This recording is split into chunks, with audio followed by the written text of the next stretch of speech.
आपको ये बोलना चाहती हूँ, देखिए हिजाब प्रकरण में दोहरा चरित्र मैं आपको 4 सवालों से एक्सपोज करती हूँ। कर्नाटका में कर्नाटका एजुकेशन एक्ट है। कर्नाटका एजुकेशन एक्ट में प्रॉपरली मेंशन्ड है कि आपको बिल्कुल समान ड्रेस कोड, कुछ डिफरेंस नहीं होना चाहिए, फॉलो करना है। और 1983 का है आई थिंक वो एक्ट। 1983 से लेके आज तक तो कोई समस्या नहीं हुई। और वो बच्ची हैं जो पहले नहीं हिजाब पहन के जा रही थी, एकदम रातों रात उन्हें हिजाब पहनने की जरूरत महसूस हो गई, रातों रात उनके अधिकारों का हनन होना शुरू हो गया। और कर्नाटका एजुकेशन एक्ट की आपने धज्जियां उड़ा दी कि जिद की नहीं, हम तो यही पहनकर जाएंगे। तो देखिए, पहली चीज तो आपका रिलीजन अपनी जगह है। हमारे जो देश का संविधान है, अनुच्छेद 25 यानी आर्टिकल 25 हमें अधिकार देता है कि हम अपने मजहब का, अपने पंथ का पालन करें, प्रचार करें, प्रसार करें और प्रवचन करें।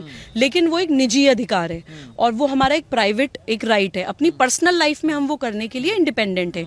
लेकिन कोई भी मौलिक अधिकार, कोई भी फंडामेंटल राइट एब्सोल्यूट नहीं होता। कुछ लिमिटेशंस होती हैं, कुछ सीमाएं होती हैं, जो मैंने आपको अभी बोली, पब्लिक ऑर्डर, मॉरलिटी, डिसेंसी। इन तीनों चीजों को फॉलो करते हुए ही आप अपने फंडामेंटल राइट को एक्सरसाइज कर सकते हैं।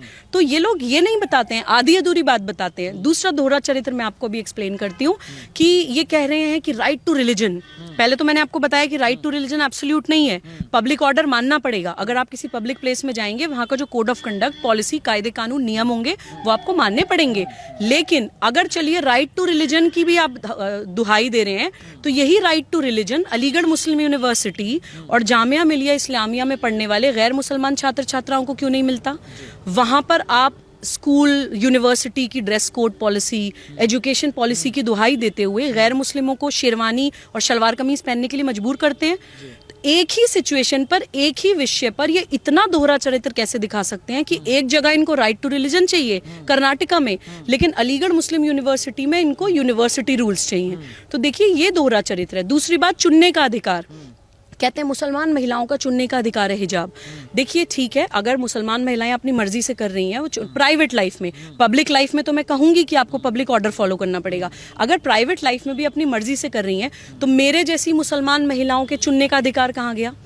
ऐसी भी तो बहुत सारी मुस्लिम महिलाएं जो नहीं करती हैं हिजाब, ज्यादातर मुस्लिम महिलाएं हिजाब नहीं करती हैं। तो वो क्या खराब मुसलमान का उनको सर्टिफिकेट क्यों देते हैं आप? उनको आप काफिर बोलने लग जाते हैं, उनको आप लो कैरेक्टर की और ये तो गलत चरित्र की औरत है, इस तरह की बातें करने लग जाते हैं। उन महिलाओं का चुनने का अधिकार नहीं होता।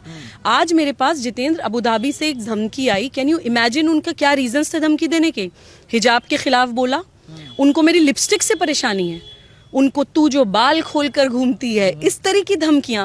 मैं मुसलमान महिलाओं से भी अपील कर रही हूं कि इस्लामिक स्टेट की तरफ बढ़ते हुए कदम है भाई, इन चीज से सावधान हो जाइए। आज आपको काले कपड़े में लबादे में बैठा रहे हैं, कल को आपके लिपस्टिक पे इनको दिक्कत हो जाएगी, कल को आपकी किसी भी चीज करने पे, आपकी सांस लेने पे दिक्कत हो जाएगी, परसों आपकी शिक्षा पे दिक्कत हो जाएगी। आज आप इसी चीज की लड़ाई लड़ रहे हैं ना कि हमें शिक्षा लेनी है, हमें स्कूल कॉलेज जाना है। आप देखिए अफगानिस्तान में क्या होता है मुसलमान महिलाओं के साथ, आप देखिए सीरिया में क्या होता है, आप देखिए पाकिस्तान में क्या होता है। तो देखिए, मुसलमान बच्चा भी इस चीज से अलर्ट हो जाए कि इस्लाम के नाम पर मुसलमान माइंड को अलगाववाद की तरफ प्रेरित किया जा रहा है। मुसलमान यूथ को एक सेपरेटिस्ट बनाया जा रहा है कि आप भारत में होने वाली हर चीज से अलग हैं। जब वो एक सेपरेटिस्ट बन जाता है, तब उसमें से बच्चे चुन के एक्सट्रीमिस्ट बनाए जाते हैं। अब एक्सट्रीमिस्ट बनाने की स्टेज में, यानी कट्टरवादी बनाने की स्टेज में, उसको ये सिखाया जाता है कि जो वो सोच रहा है वही सही है, बाकी सब गलत है। जब वो कट्टरवादी बन जाता है, तब लास्ट स्टेज में उसको आतंकवादी बनाया जाता है। उस स्टेज में उसको ये बताया जाता है कि जो आप सोच रहे हैं वही सही है, बाकी दुनिया से मनवाना आपका कर्तव्य है।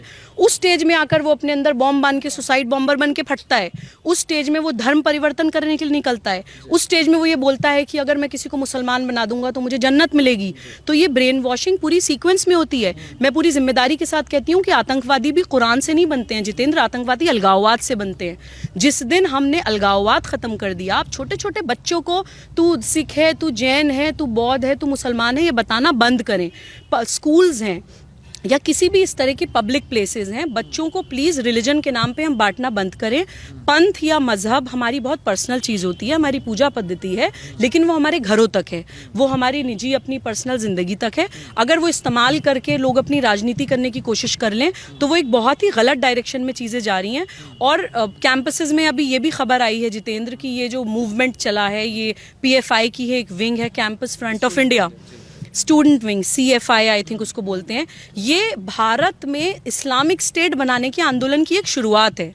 हमें इसकी सीरियसनेस समझनी पड़ेगी कि ये सिर्फ और सिर्फ आज ये हिजाब के लिए लड़ाई करवा रहे हैं, क्योंकि युवा कंस्ट्रक्टिव एनर्जी होती है, उसको आप कुछ भी बोल के कोई भी डायरेक्शन दे दीजिए तो उसके लिए लड़ने मरने को तैयार हो जाता है। वो युवा गलत नहीं है, लेकिन उनको गलत बताया जा रहा है, उनको इस्लाम और इस्लामिक स्टेट का फर्क नहीं बताया जा रहा है। इस्लाम बहुत अलग चीज़ है, इस्लामिक स्टेट बहुत अलग चीज़ है, और ये इस्लामिक स्टेट की तरफ ही बढ़ते हुए कदम है। आज हिजाब के लिए लड़वा रहे हैं, कल बोलेंगे कि अलग क्लास में हमें बैठाओ, परसों बोलेंगे कि हाँ नहीं हमें संडे की छुट्टी नहीं चाहिए, हमें जुम्मे की छुट्टी चाहिए, और कुछ भी, मतलब बहुत सारी चीज़ें। अरे आप ये छोड़िए,